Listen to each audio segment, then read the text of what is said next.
Iftorlik dasturxoni uchun tansiq taom tok osh tayyorlaymiz. Aniq retseptni kommentariyada qoldiraman. Ishimizni tok barglari ustidan qaynoq suv quyib ivitib qo'yishdan boshlaymiz. Farsh ustiga tabga ko'ra ziravorlar, maydalangan piyoz hamda guruch solib yaxshilab aralashtiramiz. Tok barglari ichiga nachinkamizdan solamiz hamda videoda ko'rsatilgandek qilib ikki yonini buklab tugib olamiz. Kartoshka, piyoz hamda sabzini videoda ko'rsatilgandek qilib to'g'rab olamiz.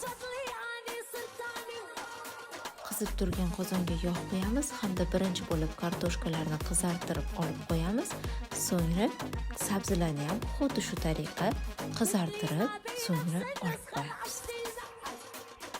Qozonimizga yangitdan yog' solib, piyozlarni videoda ko'rsatilgandek qilib yaxshilab qovurib olamiz hamda ustidan tabga ko'ra tomat yoki pomidor solib yaxshilab qovuramiz. Avvalroq qovurib olib qo'ygan kartoshka hamda sabzini ham piyoz ustidan solib birgalikda yaxshilab qovuramiz.